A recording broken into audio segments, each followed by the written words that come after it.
Hey, what's up? It's Jim, and I just got back from the new film Beyond the Black Rainbow.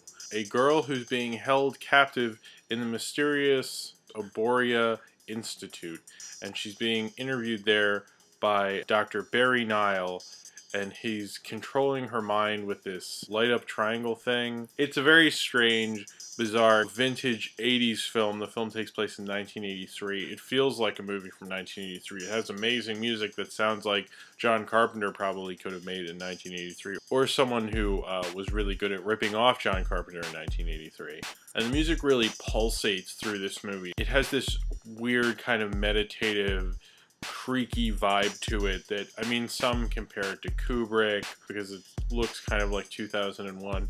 And it's got a really amazing visuals when they're in the Oboria Institute. I really like the visuals in that. I like everything with the girls trapped in there, Elena. But you have this other character in the film, and that's Dr. Barry Nile, who's played by Michael Rogers. And Michael Rogers, at the beginning, I did not really like. I feel like he's really over the top in a lot of places, and he's a little too obvious. And anytime he's outside of the Oboria Institute, it looks like some bad student film. It doesn't match up with the rest of the footage I'm seeing, and that really took me out of it very early on. As the film went on, I liked them more, but they just felt like really out of place.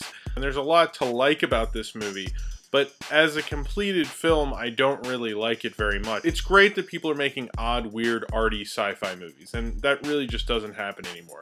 And for that, I like Beyond the Black Rainbow, because it's just like there's not enough of that. You know, there's like quote-unquote intelligent science fiction movies, but that's like Inception and Prometheus. You know, those are huge movies. And Beyond the Black Rainbow is a little more daring than those films are, and a little odder. I don't really like Michael Rogers most of the time in the film. I feel like he's too over the top. I like the girl Eva Allen, who plays Elena. She is almost like a silent film actress in this film. She never really speaks. She's very silent.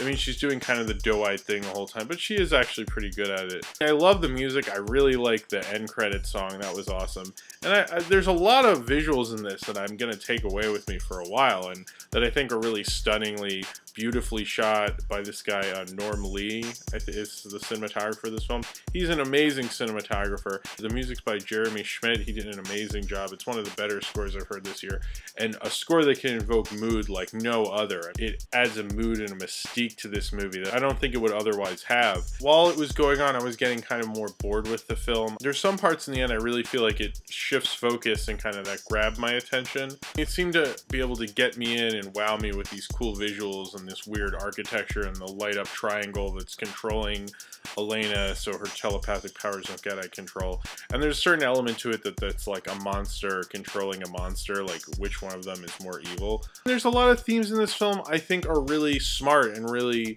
interesting to see in an arty sci-fi movie like this, but it just, none of it really translated. I don't think the director Panos Cosmatos is a very good storyteller. You know, he's very good visually, and he's very good at setting mood, which is a great step to being a great director, but it's just he's like not there yet. You know, it does remind me of things like Prince of Darkness by John Carpenter. It reminds me of Carpenter a lot with the music and kind of the shots, but also like this cold Kubrickian element to it. When everything's properly explained, you understand why he's holding her there and everything like that.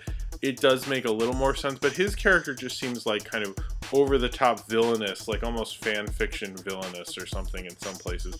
And although I like his performance towards the end, this film really should have been like 78 minutes or something like that. It shouldn't have been beyond that. It's far too long, which I think kind of wears at me as an audience member, because I wish it really had picked up the pace, had edited a bunch of stuff out, and really they could have had a shorter movie that moved as weirdly and slowly as this film does. It's just that it's a little too slowly. The rhythm and the structure of it was a little too odd and out there and didn't really help it in any way. It's a little too loose for its own good, which is really to its detriment, unfortunately. However, it's a really good looking film and it's a good sounding film. So if you have seen Beyond the Black Rainbow and you would like to talk about it, then comment below in the comments, and subscribe if you would like to.